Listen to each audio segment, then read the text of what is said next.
here live, bright and early morning. We're reporting from Myres Enterprises this morning. Something like. We're live in his office. Yeah, this is the only time we've ever recorded pre-noon. Yep. Pretty sure. And it's 6:17 a.m. right now.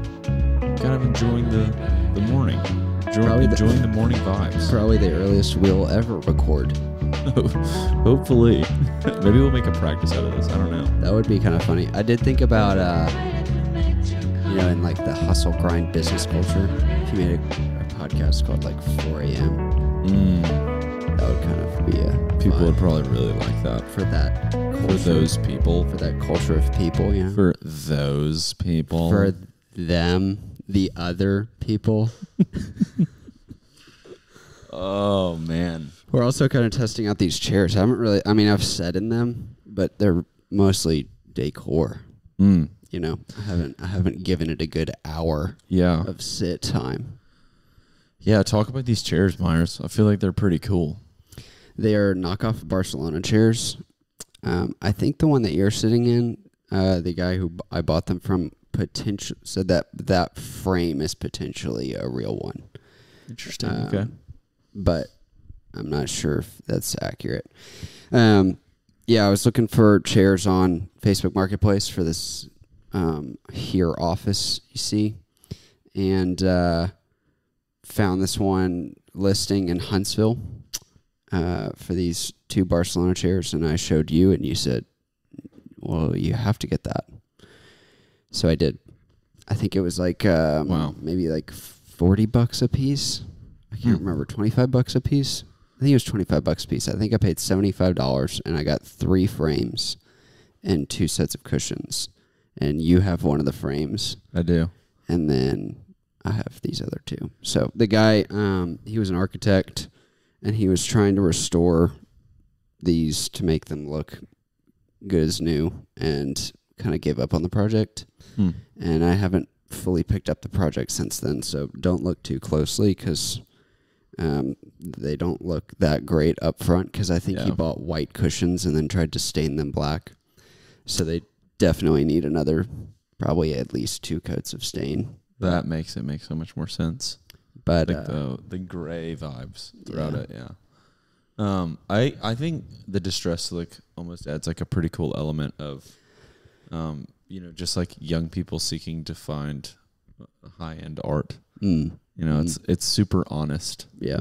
You having like a frame that's like one of the frames is, or you having 2 chairs and one of the frames is different and like all the cushions look a little different too. And shout out that guy in Huntsville who was trying to make it work with his own hands. Yeah. I think speaking of Heath, we were just talking about him, our last guest on the pod, when you start doing things with your hands, you pretty much 10 times out of 10 times you grow to love it a lot more. So it is kind of fun whenever you get to do it. Similarly to this office. Yeah. Yeah. Well, I was going to say, for those who don't know what Barcelona chairs are, it's like a famous mid-century design from, I think, the 60s. Do you know who the designer is? I don't know. I can't remember off the top of my head. I know I've looked at it before. But if you were to buy these new, they would be like $8,000. So $25 for fake ones. Wow. I still am kind of kicking myself. I'm sure that they're not available anymore. But those speakers that I found, one thing that everyone needs to know about me is that I have been looking for vintage analog, think turntable speakers for the better part of a year now. And I really, really am getting obsessive over my turntable setup at my house. I think it's the coolest thing ever whenever someone can dial in the way that vinyl sounds, because it's just a frequency and you're trying to make a frequency sound as clean as possible, which is just so interesting to me. But anyways, I found a pair of Bose 901 speakers in Madison, Mississippi for $175. And for reference, if you were to buy a pair of those like from a guy in like Atlanta or Nashville who knew what they were. They would be selling them for $1,200 for the pair, but they look. I mean, they look quintessentially 70s. Like they look like they probably use them somewhere on set during Anchorman or some movie like that. Yeah. And I saw them and I was like, it's funny how in life, we can talk about this for a while, little Myres business segment this morning. It's funny how in life you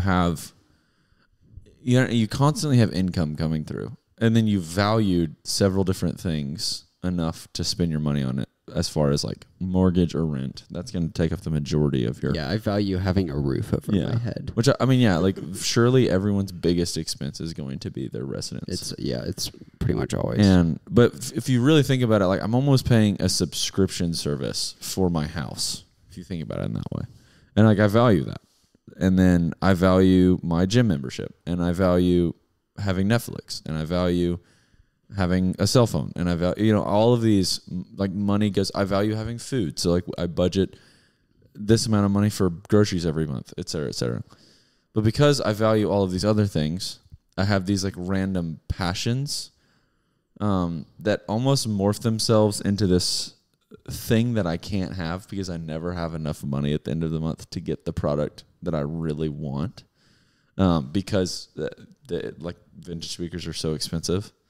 So it's like super weird how it's turned almost into this like micro obsession for me, because I can't get what I really like. There's always something like right out of budget that I'm like, ooh, I want that. Yep. And I feel like a lot of people have their thing, like whatever that is for you. And a lot of people have that thing. And I think a lot of people don't practice discipline in that, and they just like put it on the credit card and pay it off over time or whatever. That's fair. Which is totally cool if that's you. But that is not a very wise financial decision. Let's just say that Gracie, my wife, who we haven't done a wife bomb in a while, but my wife, is my financial advisor now. Like she took over the money last month. Yeah. And let's just say that's not going to fly at the Gracie Bank. Yeah. Gracie's very anti keep taking on debt or buying things that we don't, quote unquote, need. Even though I know if we had the speakers, she would think that we needed them. I know she would. Mm-hmm. What's your thing, Myres? Obviously cars. I was going to say cars.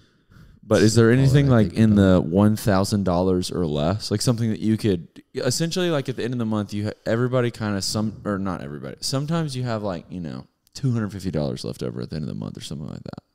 I feel like that kind of range. Like, do you have a little micro obsession?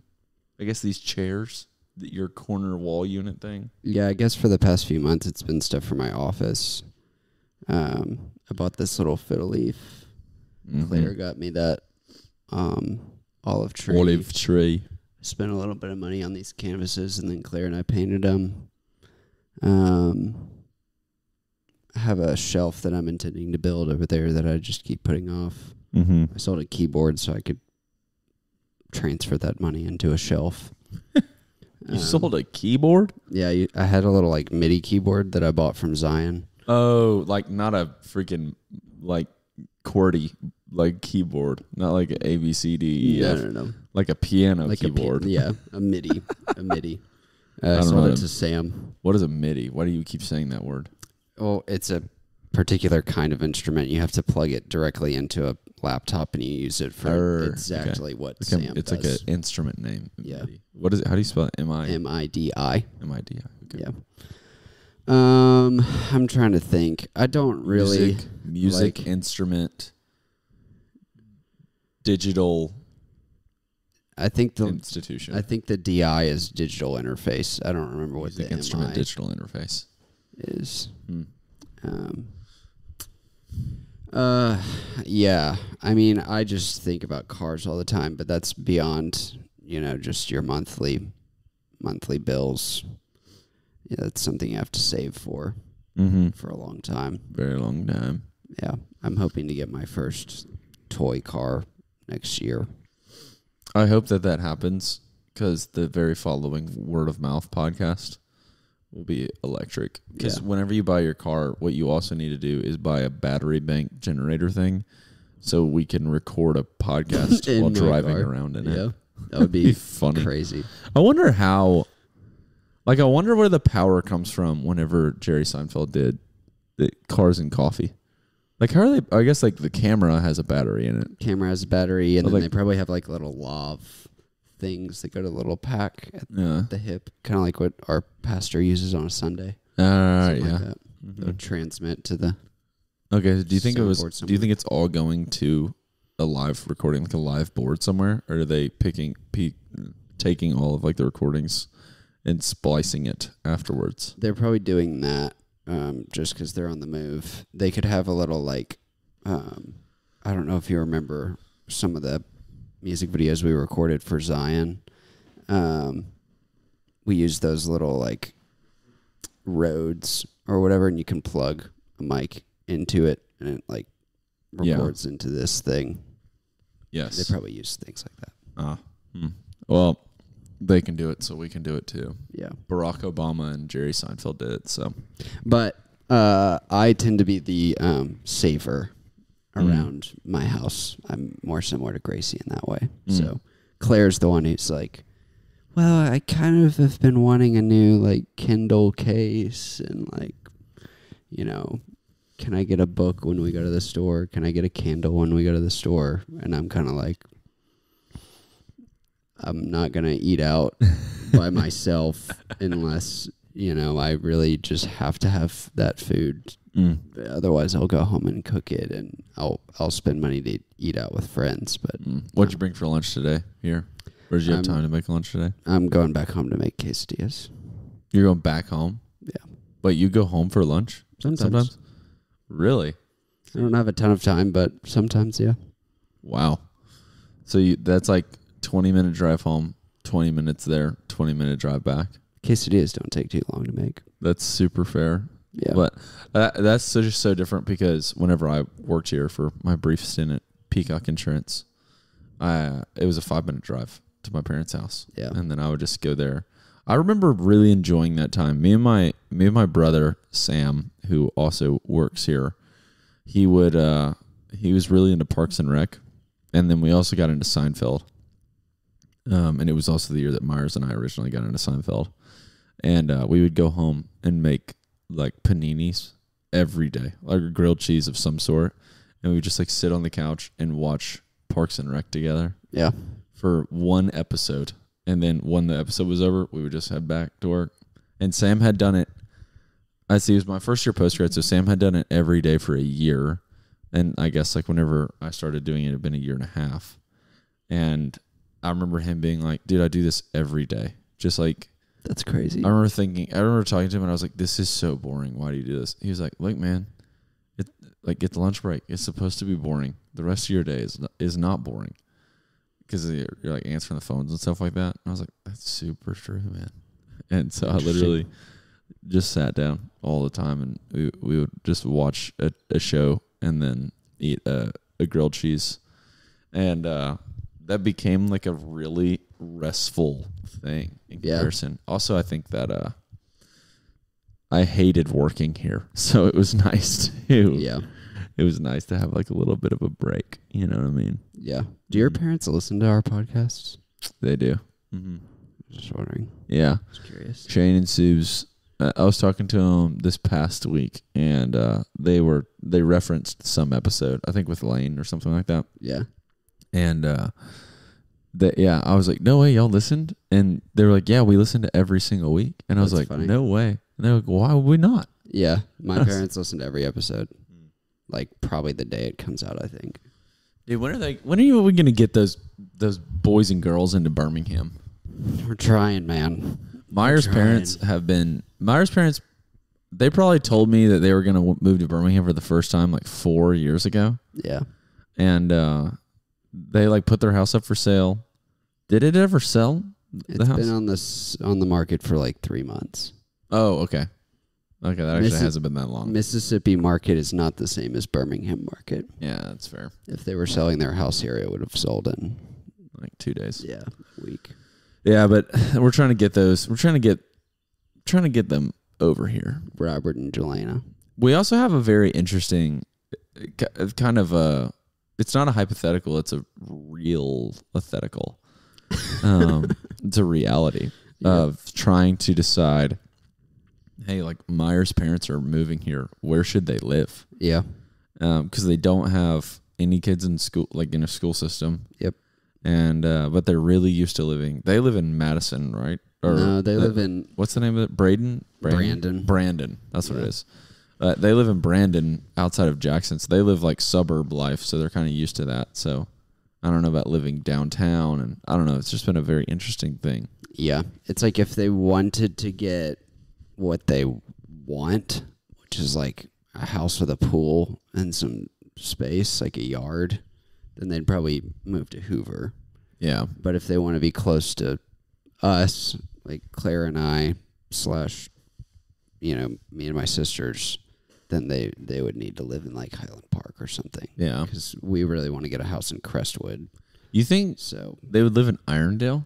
I haven't thought about that yet. We've mentioned Irondale off of Old Leeds Road because my aunt and uncle live up there. I forgot about that. They've looked at some stuff over there. They've looked at stuff in Mountain Brook. Mountain Brook property taxes are just really expensive. Yeah, it's absurd.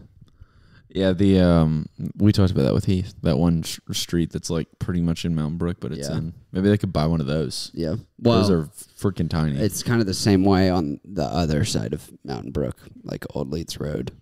Yeah, you still kind of get a lot of the Mountain Brook bleed. Yeah, I feel like if you could somehow do it on one of the trail systems too, to where you could like run throughout Mountain Brook too, that'd be pretty sick. That'd be sick. And I feel like, honestly, you know how like Jacob Spates and Caroline Spates moved over there? Yeah.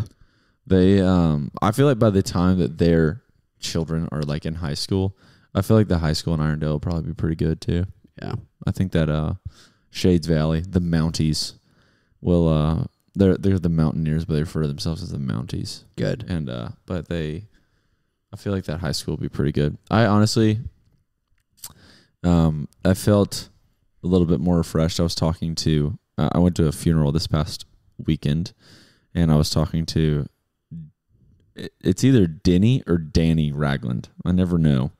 And it's funny too, because I don't remember his name, but every time I see him, he's like, I know who you are. I'm just so old I don't remember anybody's names anymore. Like, he's just an older guy that Myres and I go to church with. And he's like an elder or redeemer. I don't know if you've ever met him. I don't think so. But anyways, his wife, I think his wife's name's Susan. And anyways, they were sat behind me at the funeral. And this is so funny. I forgot this. He was like, yeah, you and Chase have been like working at the college ministry kind of a while now. And I was like, yeah, like probably 4 or 5 years. And he's like, oh, really? Like, you know, I knew you had been there, but like Chase, like that's crazy. And it's just hilarious because Chase has been there for longer than me, and very much more like obviously. And then he was like, yeah, and who's this guy? Like talking about Cole Ragsdale, who's my boss. Yeah. And Danny was straight up like in the interview, like he helped interview Cole. Yeah. I was like, you helped interview him before this position. It was just really funny. That's funny. But yeah, genuinely, whenever he said he forgets people's names, he was not kidding. Yeah. But anyways, I was talking to him because he grew up right behind Lawson Field, which, do you know where Lawson Field is? Nope. The Lawson Field is in like a really, like you wouldn't ever go there because it's, like it's just a really dangerous part of Birmingham. And, I can't remember if that area is considered. It's like kind of Woodlawn, kind of Roebuck, kind of East Lake. It's kind of in between it all. I've probably driven past there, I think. You know where the Amazon place is? The Amazon dealership, or not dealership, but you know the huge Amazon warehouse across from Walmart by my house? Yeah. If you were to go over like past the interstate that way, that's like where he grew up at. Yeah. And I was like, oh, like where do y'all live now? And he's like, oh, I like live a mile from where I grew up. Wow. So he lived in East Lake his whole life. Yeah. He went to UAB. He went to UAB when this enrollment was 7,000. Wow. He went in like the 60s. And he said like literally everyone that went to school there worked there. That's crazy. I guess mostly what I wanted to bring this up for was just I wanted to process this whole conversation because I think every time you talk to old people, it's the most fascinating thing in the whole world, learning about everything from a different perspective. Yeah. And, I was asking him, I was like, how did y'all educate your kids? Like, because the school systems, like reading comprehension, it's like 6 out of every 10 kids at the high school at Woodlawn don't know how to read. And by like the time they're in 5th grade or something, it's like a crazy failing school. And, that's the high school that they were zoned for. So I was asking them, and they were part of the group of people that helped, start some sort of thing called Excelsior. It's like a homeschool academy type thing. Yeah. And you're considered by the state a homeschool parent, but they go to school with a bunch of other students throughout the day, like Monday through Thursday or something like that. Yeah. Anyways, but it was just funny. He gave me like a lot of practical advice too, which I appreciated. But at the very end of it, he was just like, yeah, you've got quite a while to worry about that, man. Yeah. And I was like, funny. That's super true. And I feel like Gracie and I talk about it a lot, because I feel like it affects, what kind of houses you buy. And I feel like houses are just so, buying a house just takes so long to figure out, like, how can you do it? What do we need to do to prep for this? But it's funny that whenever you go to actually do the process, I was talking about this with Austin Eck the other day, because him and Lucy just bought a house in Crestwood. And like, when you go to actually buy it, they like put an offer in the first house and got it. And 3 days after they started the process, they like had closed on it, or not closed on a house, but had an offer accepted. And they were like, oh, well, I guess this is like where we're going to live for the next 15 years. So it's just funny how you do so much prepping and planning and saving and talking and whatever, but then you actually go and find your realtor. And like literally the house that Gracie and I bought is the first house we toured. Yeah. And we like put an offer in the same day and got it accepted the next day. And we were like, what? Like, it's super funny. Yeah. So the same thing with the car too. It's like, you do so much prepping and planning and saving, within one day you're going to like go to a lot and you're like, oh, let's look around. And they're going to be like, oh no, like this is yours. Yep. Like, oh, okay. Well, there's all of my money to you now. Sometimes Claire and I talk about when we drive around, I wonder which of these houses we will have one day. Oh, that's super weird to think about. Yeah. Yeah, because like tangibly one of them will be yours. Yeah, it's like we're not buying a new house. So the house that we're going to buy one day exists already. Yeah. Somewhere. We don't know where, but somewhere. I was also talking to Maddie the other day. Hickson, friend of the pod. Maddie Hickson McGever. I still am bad at doing the whole like updating girls' names in my brain whenever they get married. But yeah, Maddie McGever, who was on, she works with me. Anyways. And I was asking him or her and Mitch, if they could, because we were talking, somehow whitewashing homes with beautiful brick came up. I can't remember how. And I was like, okay, well, if you had to do a new build, like you got land, building permit, you were going to build your own house, like what exterior would you choose to build with? Because I feel like a lot of times that's not really something you can practice preference on as much as it is. Like, I feel like that's something that you can definitely give away. Like you can give preference away in. Yep. And I'm so curious, Myres, if you could choose, like if you, like perfect house, if you could choose, what would you choose? I do like red brick. Okay, like how red? Like just your typical like not very orange. Okay, more red. With like there's this one particular house that I'm thinking of that's in Mountain Brook that's mostly red brick, but also has some black panel sections that I think is really cool. I don't really know enough terminology to really describe, but with like a lighter cement, caulk or whatever it is. Between. Grout, not caulk. Yeah. Grout. And kind of a crazy word. Grout. Yeah.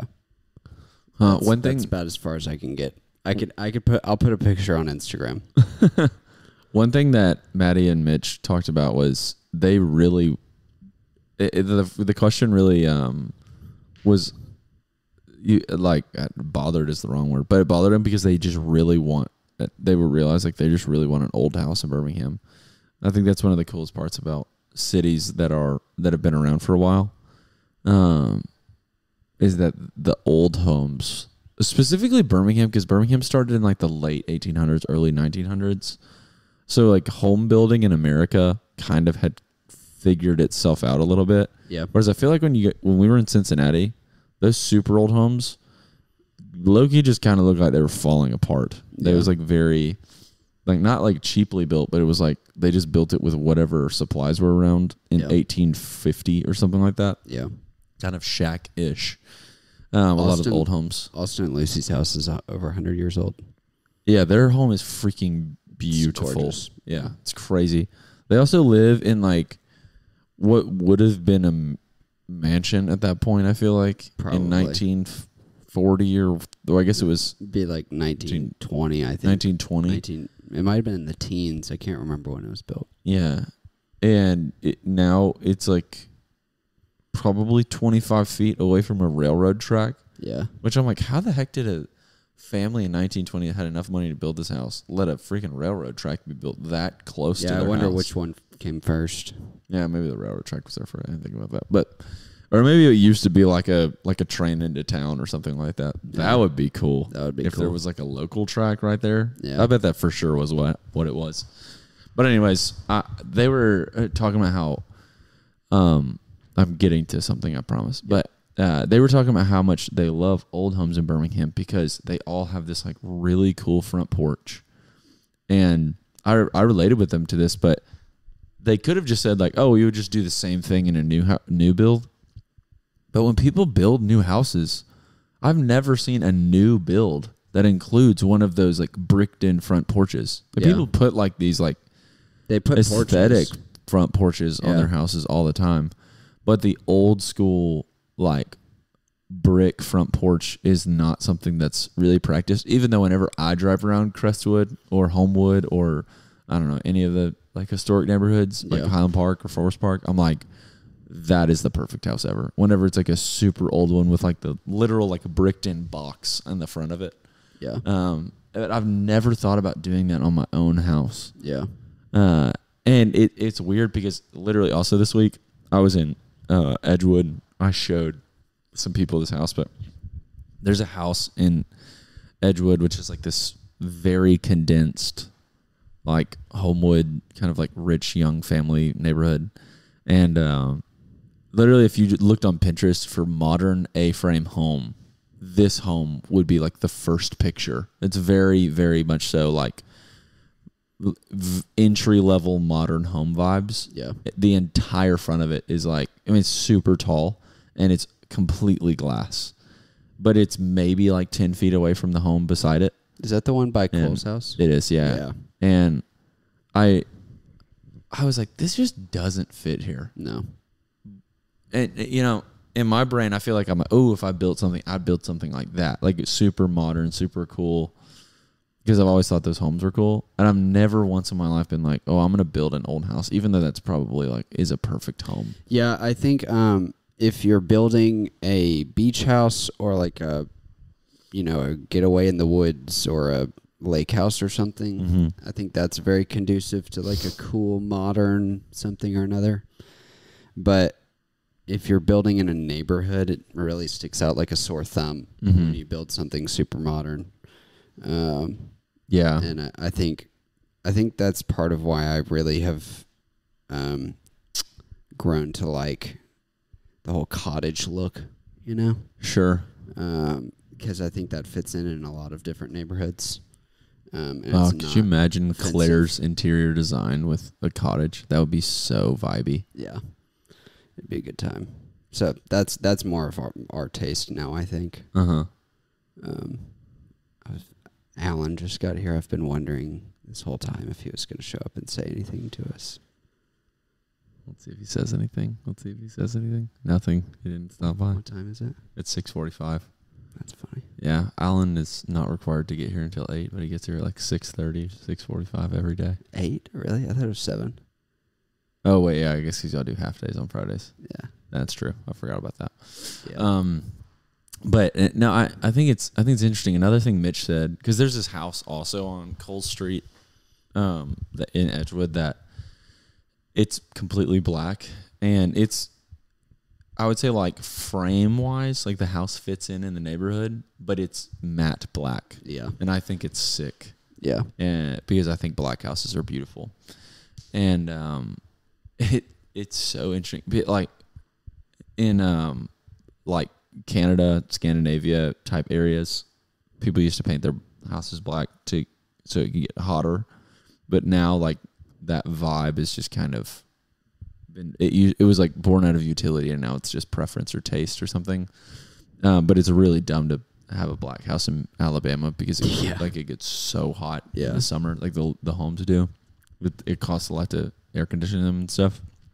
So anyways, I understand that it's dumb, but I just think that they look cool.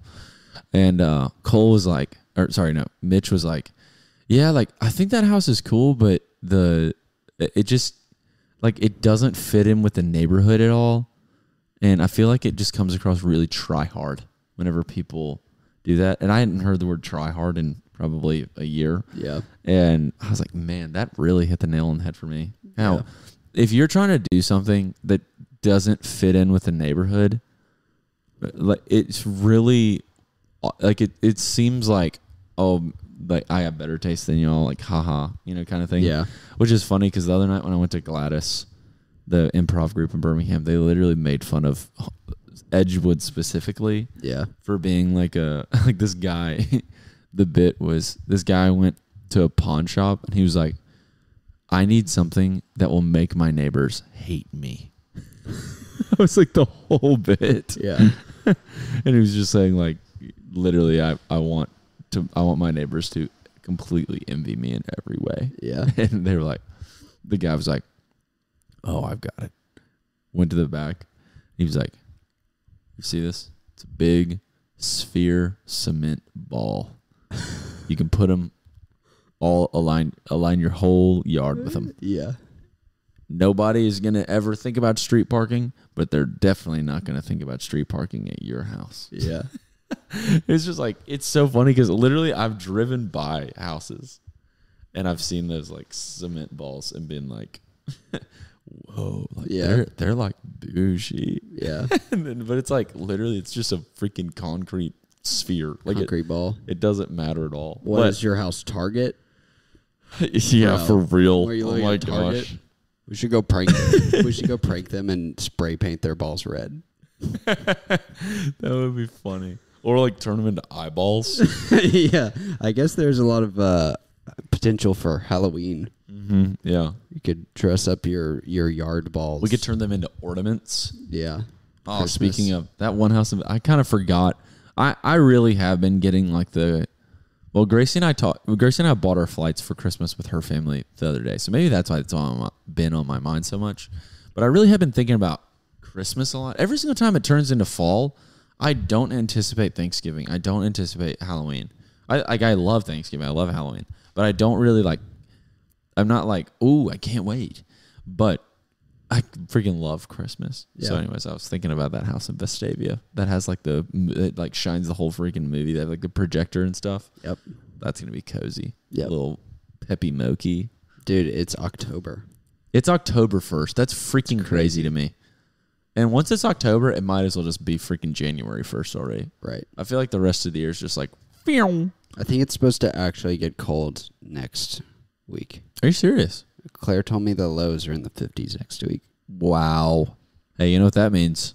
It means the clothes you're wearing right now is how everyone's going to be dressed. Yeah.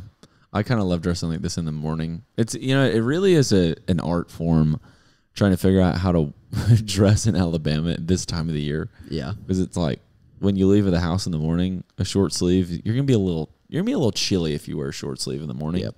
But then you're going to be really, really hot in the afternoon. Like, yep. I think it's like low of 60, high of 85 today. Yeah.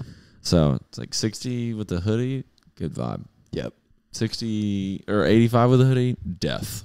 So, but it is kind of crazy that it's going to be below 55 because that means it's right in time for the fall party. Mm. There's this guy named Evan that's that is a UAB student that I've gotten to know because of my job, and he has not Van Beek. It is Evan Van Beek. Oh, he's been on our podcast. Oh yeah, Evan Van Beek, who's a friend of the pod, guest of the pod. He has the fall party, which everyone refers to as the farty. The first time that it goes below 55 degrees, it's the following Friday, like whenever that happens. And every year it's always like super fun because it's like chili and apple cider and like all that stuff.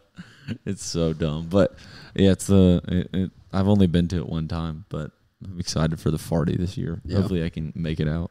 Today's episode is sponsored by the farty at Evan's house. Farty. I forgot what he calls his house. But that's one thing I don't understand. Why do college kids name their house? I feel like it might be because they've been living in dorms that have names, and then they associate in their head. Smith has like a vibe. Right. They associate in their head like, oh, I live here, it's called this, and so I've moved somewhere new which needs to have a name so that people know where I am, who I am. I got one. Cringe or not cringe? College house Instagram accounts. Oh, that's cringe. I don't know if I've ever seen somebody do it in a not cringe way. I can't imagine it being not cringe. I think that the only way is like if you turned it into like you're a comedy trio, you know, and like, but even still, like even TikTok hype houses are cringe, you know. Mm-hmm. Don't make it be about the house. Yeah, be about the people. Yeah, I was talking to someone yesterday, and I was like, "Why do you post on Instagram?" Like that's one thing I've been thinking about a lot. Like, why do we even like? What is the purpose of posting on Instagram? Yep. And very plainly, I can't remember who I was talking to. It was like Jacob and Brady Blackburn, and they were like, "Cause it's fun." And I was like, "There's a lot of things that are fun in the world that we don't do." Because we know that they're bad for us. And anyways, I'm sounding like a freaking Scrooge right now. I don't think posting is bad for you. I think scrolling is bad for you. Okay. Well, I think that if you post, you're, in a way, redeeming Instagram because of like how bad everything else on Instagram is in comparison to like what you could post or something. Yeah. But I'm thinking about it in the context of like an Instagram house. I'm like, what is this? To what end? Why? To what end do you make this Instagram? You know, and I think that if it's just for plain fun, then I probably should just shut up and quit being a geezer. That's probably what I should do. Yeah, there's a huge water tower across the way from my office, and yesterday they started pressure washing the grime off of it. They do that like every 10 years. It was gross. It was disgusting. Wow. I almost wish I would have taken a picture of it before, but. Did they do it all already? No, they've only done like this section right here. But it was really satisfying watching. Oh my gosh. You got to take a video of that. That's crazy. I wanted to do like a time lapse. Yeah, like, one thing my biggest qualm with Gardendale has always been like why is the name of our town not on our water tower? Yeah. I don't even know what purpose water towers serve. Why do we have water towers? I don't know how the water gets in there. Same. Is it like a... Is it pumped up into that? Also, why would it even need to be? Like, does that amount of water actually... I mean, people use a lot of water. So that... I know, but like, I feel like that isn't enough. I don't know. I wonder if it like is a drill or something. Like it's a well, whatever you call it, like a modern day massive well. I wonder if it pulls water out of the ground. If it does, it's got to freaking wring that crap dry, I bet.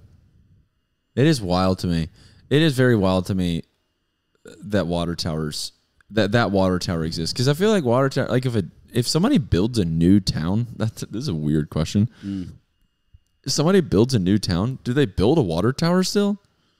I don't know. I mean, different types of towns have different sources of water. Like 280 has that reservoir, the waterworks. Yeah. But I don't think I could tell you a single like water tower in Mountain Brook. No. I know there's one over on Old Leeds Road. There's one back there. The first time in my entire life. It's the first time in my entire life I've ever went to search something and got on ChatGPT instead of Google. Whoa. Because that's crazy. I feel like if I were to ask Google, what are water towers for? It would just be like, it would be too much stuff. Well, Gemini, their AI is just the same thing now. I guess that's true. They have like literally AI on Google now. Yeah. What are water towers for and how do they work? Let's see. What if like one day on a podcast, like I bet there's podcast software out there already where literally they will, like you can ask, you can like call in a AI person. Yeah. And be like, hey, producer AI, Amy. All right, here we go. Water towers are used to store and provide water at a consistent pressure for a community or industrial use. Here's how they work. Water towers hold a large supply of water, typically for use during peak demand times, emergencies, or when main water supply system is down. So it's like a reserve.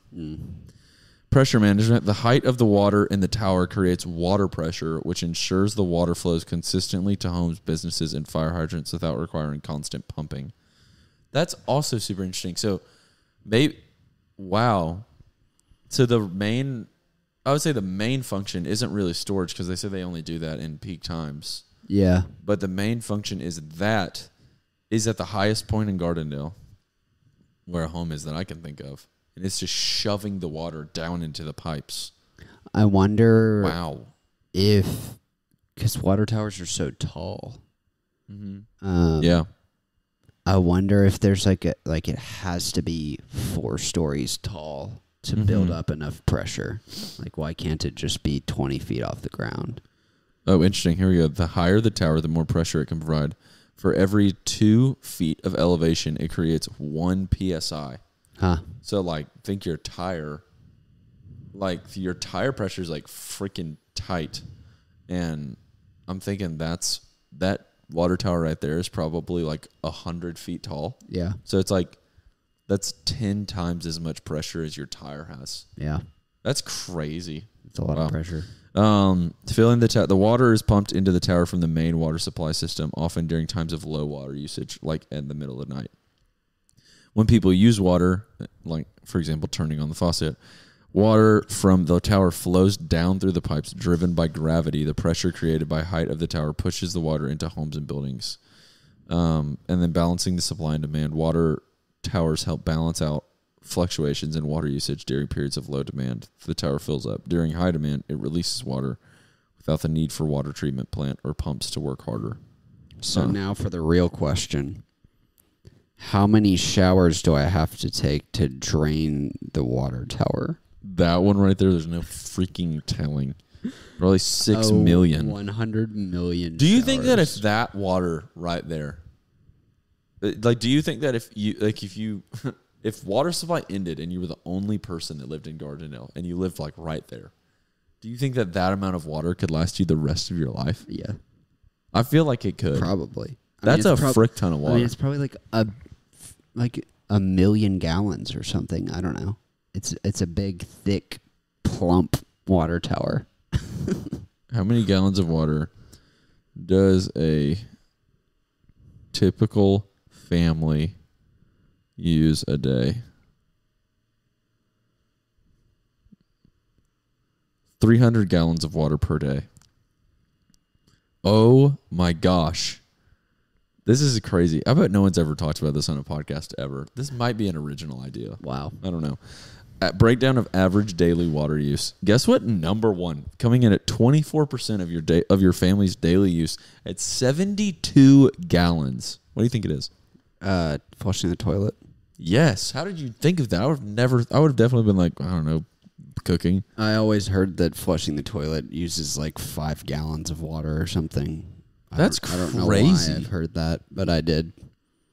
Yeah, because literally, it probably fills up, filling up the toilet is probably 2 gallons of water. And it flushes down. Yeah, because it fills up then it fills up again. It fills up the little reservoir in the back, and that's Yeah. probably 2 or 3 gallons. And then there's probably a gallon in If you think the about toilet. it, toilets are just little water towers. Yeah. If no one's ever opened up the back of the toilet, find a toilet and open up the back because it's weird. It is a weird thing. It's like a really rickety contraption and everything's plastic.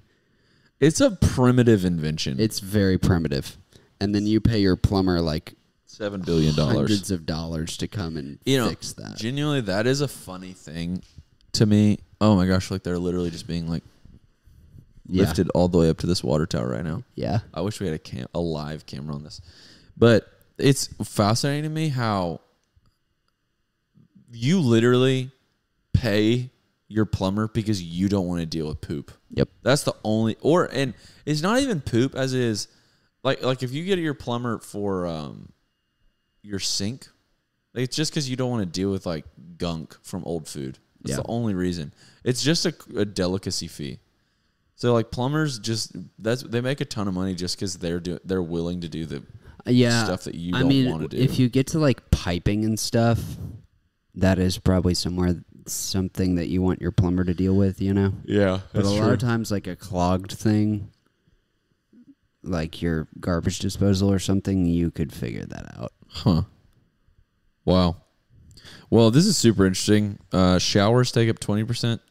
Average family is using 60 gallons of water. And then faucets, so that would be probably like sink, kitchen, whatever. That's 19% with 57 gallons. Washing machines, 17% with 51 gallons. Leaks, 12%. Wow. 36 gallons. I don't know if that's kind of a random. I don't know. I feel like I'd distribute that 12% somewhere else. I don't know. It's also ChatGPT, so it could be completely making that up. I almost made a joke earlier. I could definitely do it if I stopped using a toilet, but I didn't say that, which was funny. Yeah. It was funny that was the most used. Myres definitely is using a lot more than... I'm probably using 300 gallons a day on toilet flushes. Yeah, the water bill in the sewer water bill or however it works for your apartment. Canterbury's probably like, what the heck is this one apartment? Yeah. Like, so, what number is your apartment? I don't know. You probably don't have to say that on. 2541. 2541. Okay. I literally didn't know. I just know exactly how to get to it. I was deducing in my head. I was like, am I going to dox myself? And I was like, if I just say the apartment number, that's fine. Yeah. There are lots of 2541s. That's so true. And if you show up at Myres' house, that's just, it's also you're also just fine. freaking weird. So if you show up at my house, I probably know you because I know most of the people who listen to this. Yeah. It's always fun whenever you learn someone's super random. You're like, oh, wow. Yeah. We do get random follows every now and then. It's like some dude from Auburn or something. Yeah. There's definitely people that talk to me all the time about it that I'm just like, what the heck? Like JP. Like I love JP every single time I've ever hung out with him. But he's like an avid listener. Or like Sumter too. Like avid listener. But like we don't ever hang. Yeah. You know? So I don't even know what Sumter's up to. Yeah. I will know soon. You know that? I didn't know that. Well, Sumter's our next week's guest. Yeah. Fun fact. And John McClendon is going to be back on the pod. The bassist of Pookie. Is that the name of Jake's new band? Yeah. Yeah. Oh, man. I was going to ask you a question I heard yesterday on a podcast. Talk to me. If you were in a South American prison. What the heck?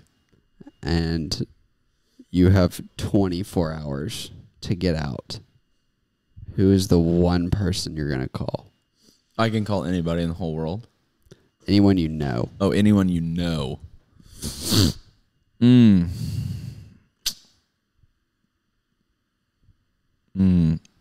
South American prison. So I'm thinking of like corruption would probably be your main way out. Corruption and like there are criminals everywhere who definitely have killed people. Scary place. Very scary place. I'm trying to think. It's hard for me to even wrap my head around what the heck a South American prison would even be like. Definitely no air conditioning. Terrifying.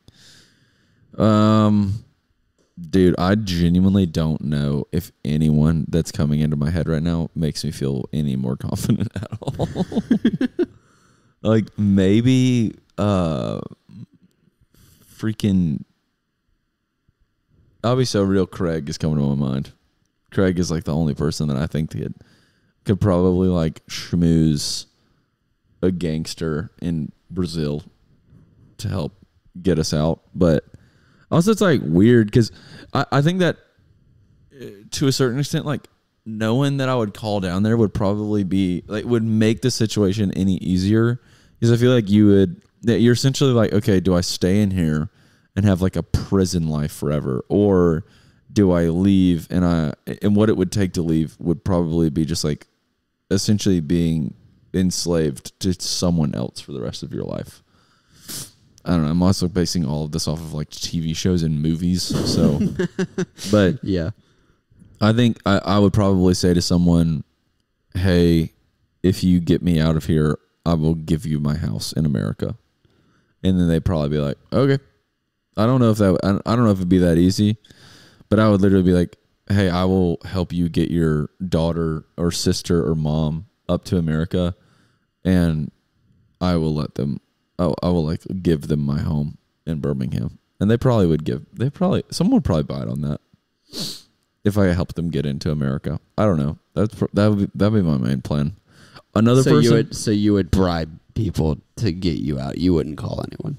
I'm just like trying to think of anyone that I would call, because like, other than just like, you know, what is the word? Not conspicuating. Is conspicuating a word? Like conspiring? So. Yeah. Conspiring with like some sort of gangster head in the prison seems like the only way out to me. I don't really think of there being any other way. Oh, I guess like, actually, you could pay off the people, I bet, which is again just bribery. You could pay off the people and just probably straight up get out. Yeah. Which honestly means I would probably call Big Boy Shane. My father. Big money man Shane. Big money man Shane. But I don't really know if anyone else who would be like, yeah, what comes to your mind? I don't know. My mom. Your mom. Yeah. Because even if she loves me enough and is hard-headed enough and smart enough that she would figure out a way. And it may not be that she comes to get me.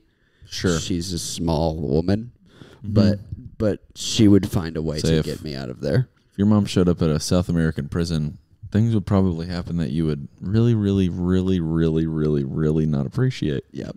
That'd be crazy if a woman. But she is also like a woman of any kind went to a South American prison.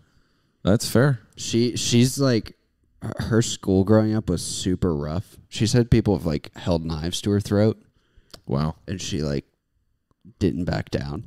Hey, she's a good reason to homeschool all your children right there. Yeah, she grew up in Gulfport. Is she from like southern Mississippi? Yeah, Gulfport. Her school growing up had like razor wire chain link fence around it. Wow, beautiful scenery right there. Yeah.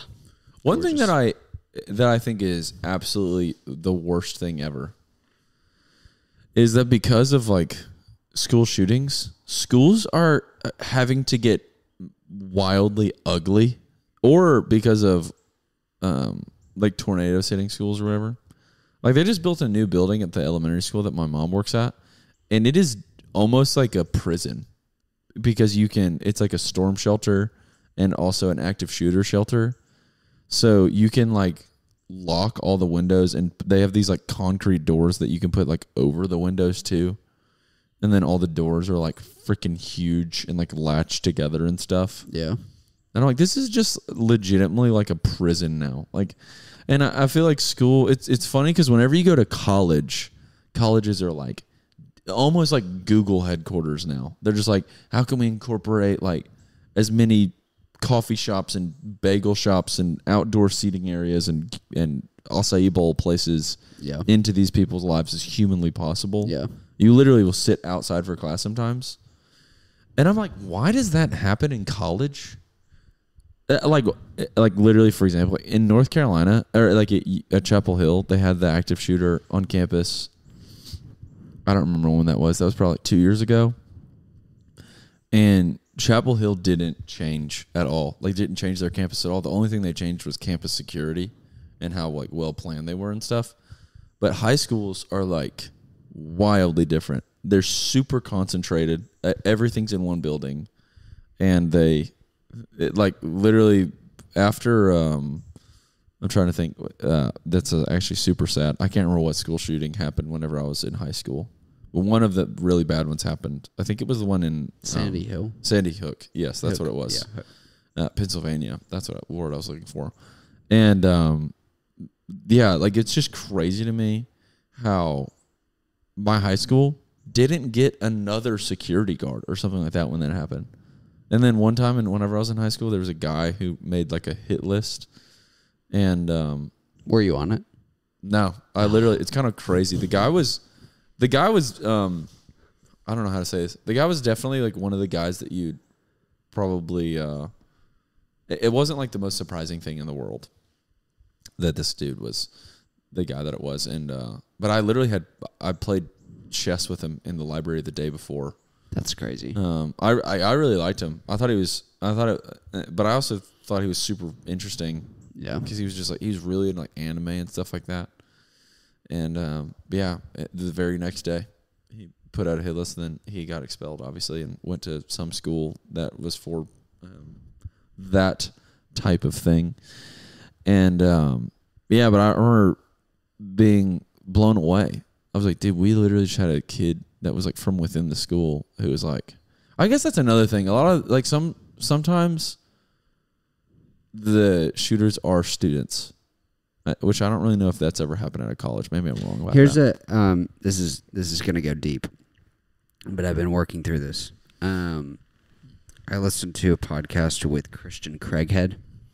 So he was and he's very, I think he was Irish. He was part of the British Special Forces.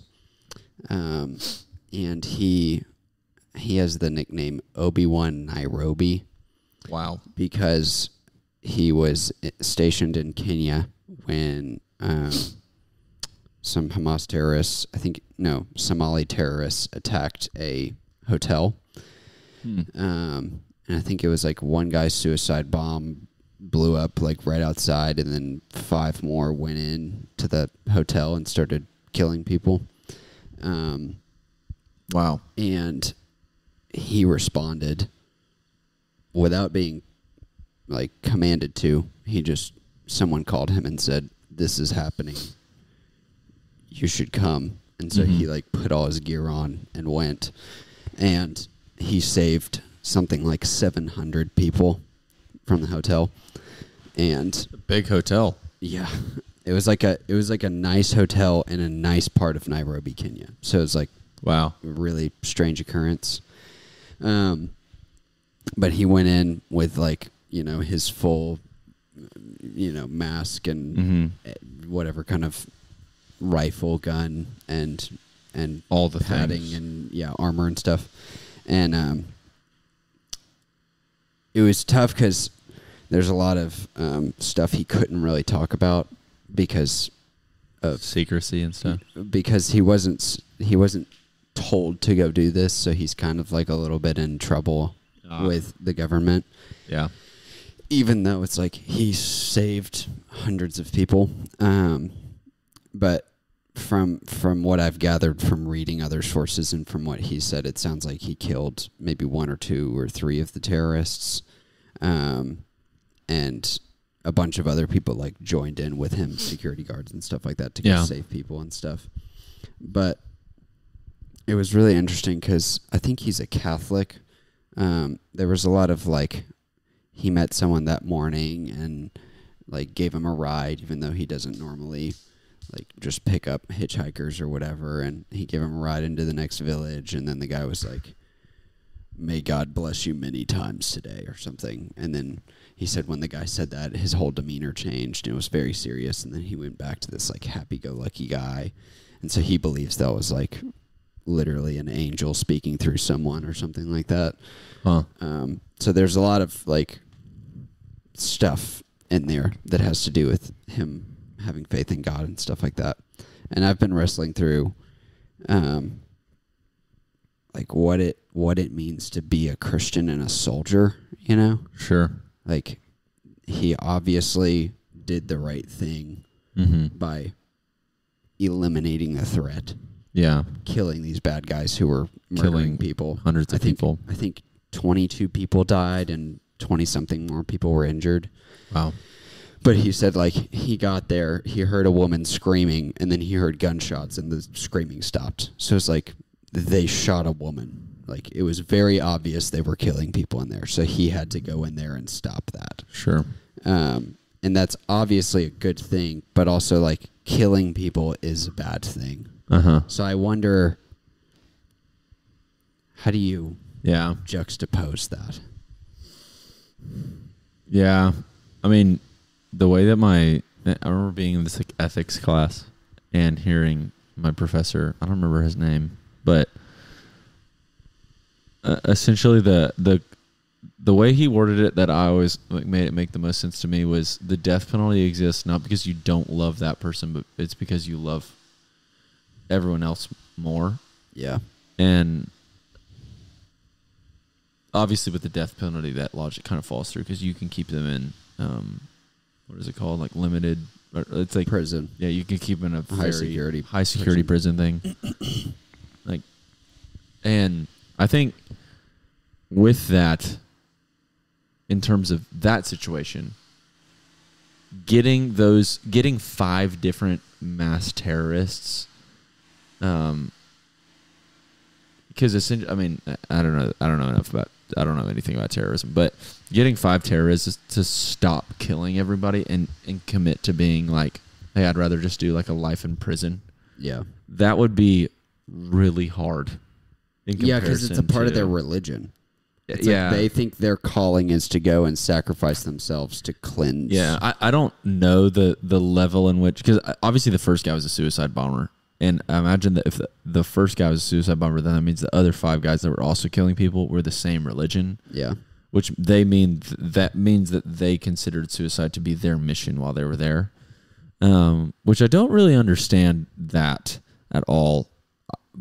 It's very strange to me that exists in this world, as imagined it is for everyone. But I remember, like, I don't know. I remember being in class being like, that is like the most. It's a very simple way of saying it, but I remember being like, this makes so much more sense than it's ever made sense to me. Of like, you don't do it because you don't love them, because you love everybody else more. Yeah. Or you love the other people. Yeah, you don't do it because you don't love them, but you do it because you love everybody else. Yeah. And yeah, I don't know. I also think that like, we're getting into some serious ethic here. I don't really know. I do think that murder is bad, but I do think it's justified. Like, nothing about what that guy did is wrong, in my opinion. Yeah. But still, like, I don't know. It would be very hard for me to live with myself having killed someone. And that doesn't mean I would kill myself, but, like, that would be a really hard burden to bear. Mm-hmm. But at the same time, like, if I was ever in the context he was in.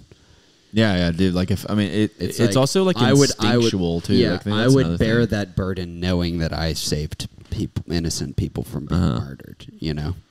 Yeah, it was kind of like that whole scene in Oppenheimer. I mean, yeah, it's like super weird. I don't know. That scene in Oppenheimer of him in like the gym afterwards. You remember what I'm talking about? Yeah. That right there, I feel like is like this. That is the coolest thing that film could have done for me. Is that I went in there thinking like, ooh, cool. I'll get to learn how like the nuke was formed, and then I like what the movie actually was just helping you understand how much it fricked that guy. Yeah. That fact that he did it. Yeah. And super interesting. And then also like I think about that movie called The Big Short. Very different vibe, but I remember in The Big Short, whenever they bet against they bet on the housing market crashing, and the young guys were like, "Oh my gosh, let's freaking go!"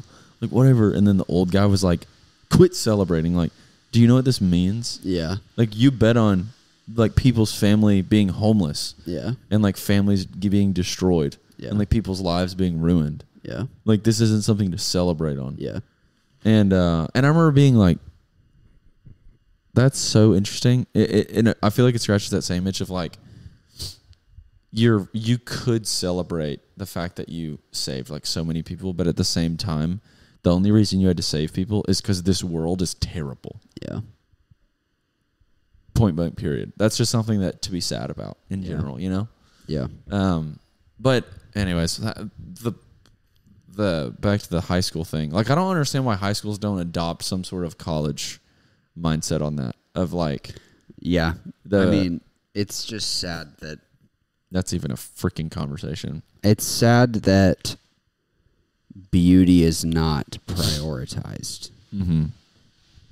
Yeah, it's like it's almost like the coolest part about architecture is how it's like kind of like the intersection of beauty and utility too. And you know, I mean, like my high school is really pretty, and it's way prettier than it used to be. But I mean, you think about when we were in high school, we all watched Zoe 101, which happened on a college campus. Did you watch Zoe 101? Were you allowed to watch that one? No, but I've been to the campus where that was filmed. You've been to Pepperdine? Mm-hmm. I didn't know that. It's over in outside of San Diego, isn't it? Uh-huh. Yeah. Yeah, and I remember watching that show and being like, oh my gosh, this is the coolest thing ever. Like, you get a roommate that's a random person.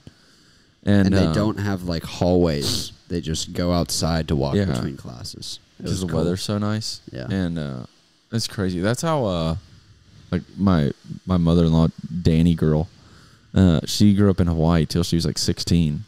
And she was like, yeah, there was no, besides the classroom, there was no indoor space on her entire high school campus. Yeah. And it like rains in Hawaii, but they were like, nobody cared. She said that when she moved to Jacksonville, she was barefoot on her first day of class because everyone was barefoot in Hawaii. Yeah. And back then, Jacksonville wasn't like a beachy place. It was like very like old money, like rich, proper vibes. Yeah. From what she tells me. And she said like everyone just like ruthlessly made fun of her whenever she got to school because she was barefoot.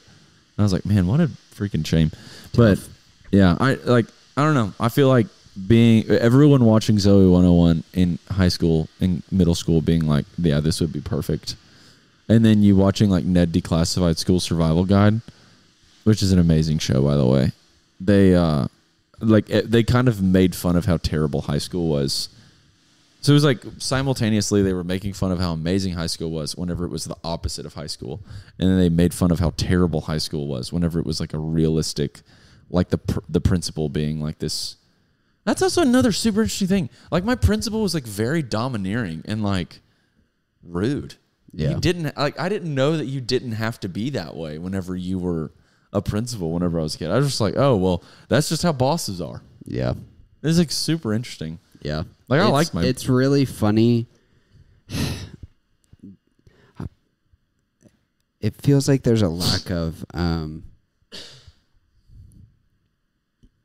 like, I don't know how to say this in what will not sound a derogatory way. There's a real lack of creativity in Gardendale / small America. Yeah. Where people think things have to be the way that they are because that's how they are.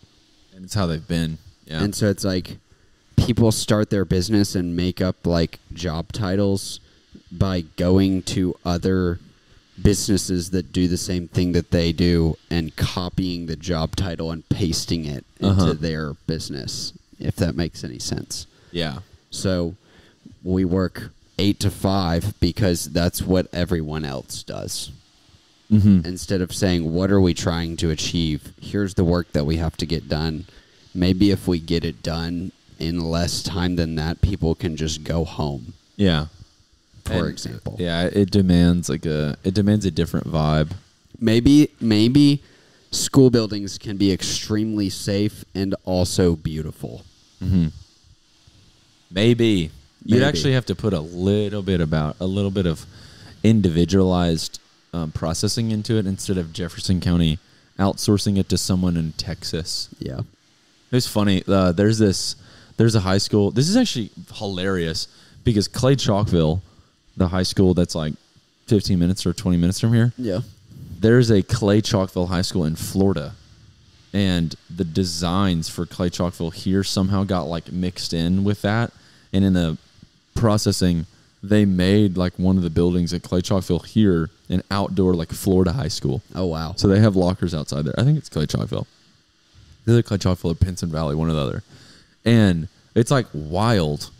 That's crazy. Because that's how out of touch the architect was with like the literal process. Yeah. Which is crazy to me, man. Yeah, I don't know. I feel like I really wish that there was more. It's so fun. Like, again, if you made people have a sense of like agency, like their ability to think for themselves, yeah, someone along the way would have said, "Wait, why are the lockers outside?" Yeah, like anyone from here would be like, "Why are we doing this? This doesn't seem logical." Mm-hmm. But people are just programmed to follow orders. Yeah, and it sucks. It's like, yeah, I don't know. I also understand that like funding and stuff probably has a lot to do with this. And, I firmly believe that money is not the constraint. Yeah, I think you can make things beautiful for little to no difference in price. Yeah, it's like, has anyone ever been like, hey, why are we putting all these lockers so close together? Like, think about your deck. You spent X amount of money on your deck. Yeah. Your dad equally probably spent X amount of money on his deck, and it looks different than yours. Sure. Not that his looks bad necessarily, but like it's not our taste and style. Sure. It's just completely based on like preference and taste. Yeah, it's all dependent on taste. And so if we're going to take the example to the school, which is ugly objectively, yeah, you could make it not ugly. Yeah, it was interesting talking about my deck with Red, the guy that was my contractor, because he's a Gardendale guy. Yeah. I love Red. Red, if you're listening, what's up, man? There's no chance that Red listens to podcasts unless it's like super MAGA vibes or something, or Alabama football. But anyways, Red is like an awesome dude. And but it was super interesting talking to him about my house and my deck, because there's this weird like world you have to live in where like I learned the other day that I'm not gonna name drop right now because I don't really know if this is like public business, but the best architect in Birmingham, which you know who I'm talking about, just to talk to them, nothing else, just to have a consultation with them, $15,000. Wow. So okay, like, if you're going to use me, if you're going to talk to me, you're going to use me. Yeah. So just to have a meeting with them is $15,000. That's like I guess like a deposit or something like that. And like it's wild to me. Like in order to get someone who's an architect, they also have like a contractor through them. In order to get someone that has taste, that also knows how to build, you have to spend like absurd amount of money. Which I get that, yeah, you know. But talking to someone who's this weird like duality of you, in order to find a contractor that you can afford, you have to like step by step explain exactly what you want, and you have to be like super rude about it sometimes too. Yeah. And it's always just like it was always like a challenge with Red to try and figure out like, hey, he was like, okay, so like, what railings do you want? And I was like, I don't want railings. And he's like, you don't want railings? That's pretty stupid. And I was like, yeah. Like, I didn't know what to say in that moment, but I wanted to be like, it's my house, not yours. Like I don't really know what you want me to say right now. I would have been like, why do people put railings up? Yeah. I don't know. Get to the heart of it. Yeah. And he would be right, actually. Safety. But, like, also, you can always add them later. You don't have any kids now. I didn't add railings because I wanted to put planters in play. I wanted to essentially make railings prettier. Yeah. And I haven't put planters out there. But, yeah, it is a fascinating like world, the design world, especially when it comes to architecture. The funny thing is, I think that architect charges that price because demand is so high. If he didn't do that, he would have too much. Like there'd be too many people approaching him. Mm-hmm. So he does that because it narrows down the number of customers. He or she. Or she. We're not disclosing who this is. That person does that because it narrows down the customer base, you know? And it's like only people who are serious and are actually going to follow through are going to spend the 15 grand, or maybe not, but it's worth his time because he gets the 15 grand or whatever. Yeah. Or she. Whereas like if there were more good architects who were capable and created beautiful things and could deliver a good product, they wouldn't have to charge so much because there'd be some more competition. Yeah, if you're listening to this and you're an architect, or you're an aspiring architect, just know that you probably have a spot in Birmingham because people are having to put up a $15,000 price tag in order to fend people off. It's funny too because I think our perception of architect is like super cool, artistic design, cares about that stuff, and probably most architects just like build clay chalk filled schools. You know? Yeah, there's a utility. Yeah, it's super interesting. My brother-in-law builds apartment complexes, or he's like an engineer or civil engineer or something. And I was watching. We were at like Thanksgiving last year or something. And he was working. It was the day. It was like the Monday, Tuesday before, Friday after or something. It was like one of those weird Thanksgiving holiday days where some people have to work. And he was like just on. I think he was on CAD. I think that's what it's called, the laptop program. And he was building a pond that was genuinely going to be a pond. But he was like, dude, building ponds in Atlanta is so much easier than building ponds in Austin because you can move so many cubic tons of dirt without any regulations in Atlanta. But in Austin, you can only move so much. And I was like, that sounds like a video game, what you just said. That's also true. I hadn't thought about how cities frick people over with their stupid regulations. Yeah. I was like, that's crazy. So in Atlanta, they were like, he's building an apartment complex, and he's like, he's going to make a pond. Essentially, in Austin, they had to make like fake ponds that were super wide but very shallow. Yeah. And then in Atlanta, they were like, oh, we're going to make a big pond that also is very deep. Yeah, and the water is going to have to be like, and this is either like live in Austin, have a pond, and then the pond costs $1 billion to keep up because you have to keep recycling the water, else it turns into a yucky marsh. Yeah. Or keep a deep pond in Atlanta where it'll just be a pond. Yeah. Which another thing I was thinking about is like, things. if you move that much dirt, where does the freaking dirt go? Yeah. I don't really know. I'm going to ask Jordan that next time I see him. But anyways, guys, thanks for listening this morning. We kind of just rambled for a while. Yeah. I hope you had a good time. I hope you had if you had a nice little hour, 17-minute long walk or drive, or maybe you got a little while longer on your drive, or maybe you're at work right now. Maybe you're doing a clinical rotation in Gadsden and you have to get up at 4 a.m. to drive so that you can get to Gadsden. Do you know someone who's doing this, or you just saying 5:30 so you can scrub in for surgery at 6? Is that what your wife is doing right now? No, but she will have to do that next year. She got a Gadsden rotation? Gadsden surgery rotation. How in the world does that exist? I don't know. I didn't know people did surgery in Gadsden. Why in the world is she having to go to freaking Gadsden? She might try and switch it, but she got her clinical rotations or whatever yesterday, and that's the worst one. How? Because surgery you have to scrub in at like 6 a.m. And Gadsden's like an hour away. And Gadsden's like an hour away. So she's going to have to get up at like 4. Is it an all-day thing, too? Or is it just the morning? Or that's crazy. Yeah, well, high key, or like very cold take, clinical rotations in the entire medical education world needs a wild reform. Or else our doctors are going to be like, I think that's inhumane jerks forever. I think that's the least of our problems with the medical system, but that's a talk for another day. Yeah, guys, if you look up Cali Means. Listen to that guy talk. Yeah.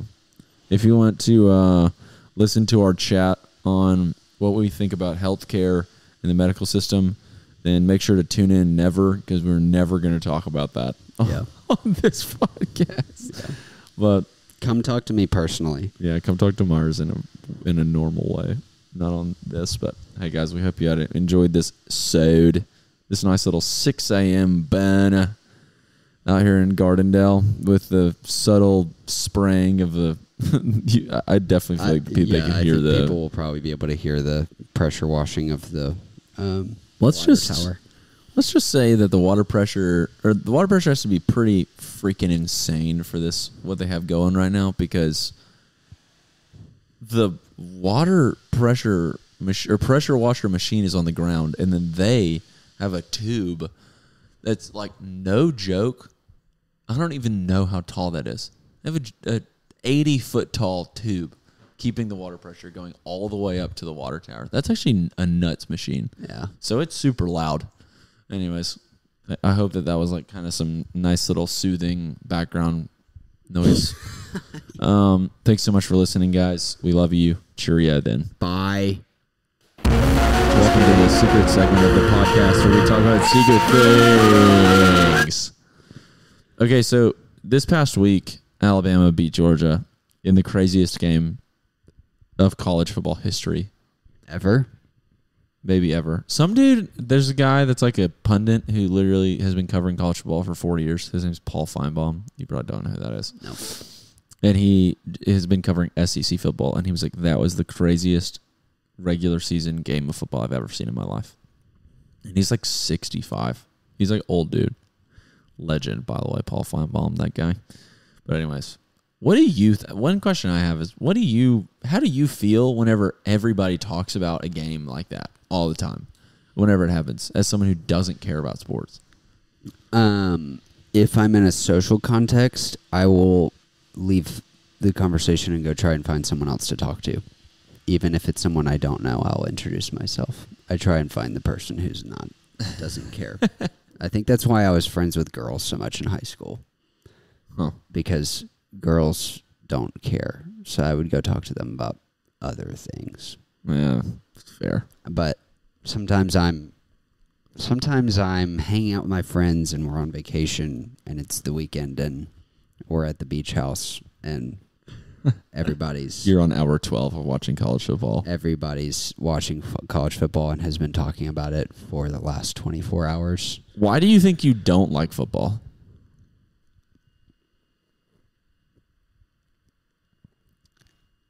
I think I associate it with the bad parts of the South that I didn't like growing up.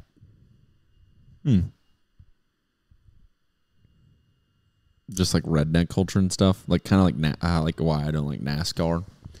Yeah, that also like the people I was friends with in high school. You know how people in high school are selfish and leave out people because they're immature and whatever. Mm-hmm. The people who were like not nice to me or left me out in high school left me out because I didn't watch football.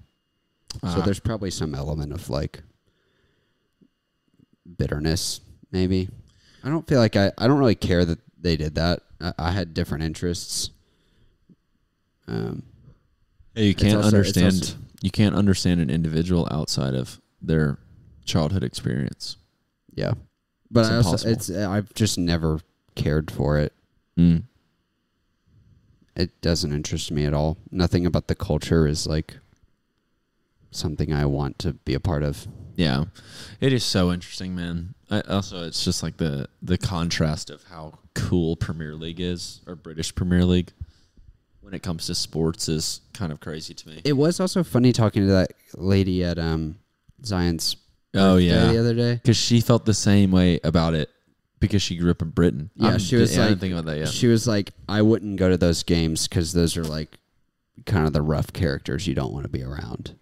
Yeah, I was talking to someone else in Birmingham the other day that was a Premier League fan, and they genuinely were just like, I don't really want to hear that because it's like my safe space. Right, exactly. Yeah. Because I feel like all sports here, it's kind of like understood that like if someone who's like super into sports, 9 times out of 10 are kind of like pretty, yeah, I don't know how to explain that. They're not the best people if they're like really into sports in America, and the majority of them are. So whenever I feel like Premier League scratches this weird itch of like, it's like niche enough for me to be like, this is so fascinating. because it's a whole world of history that I like you can learn about, and then also just like the fans are so electric. But then hearing her be like, yeah, those are actually kind of the worst people in every town get really into football, and that's like what or football, like they get really into soccer, and that's what the fan groups are.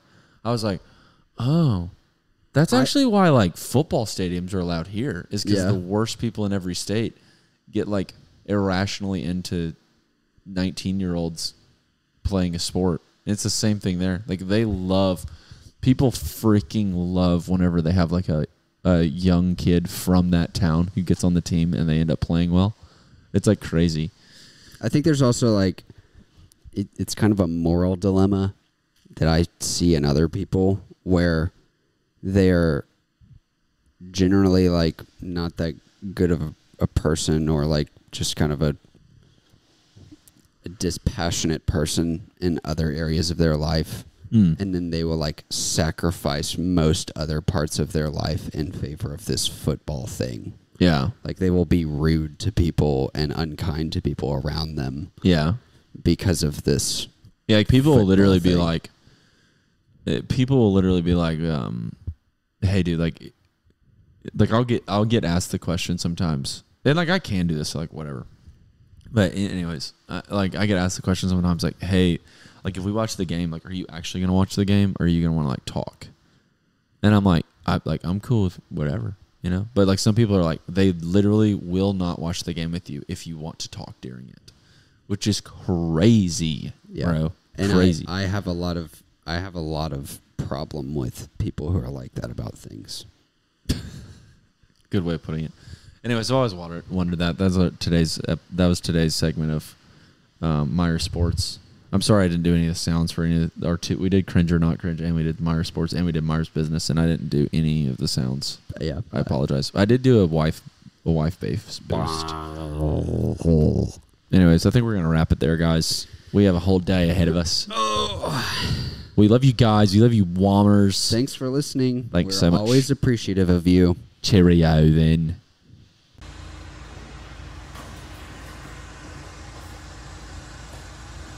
I bet.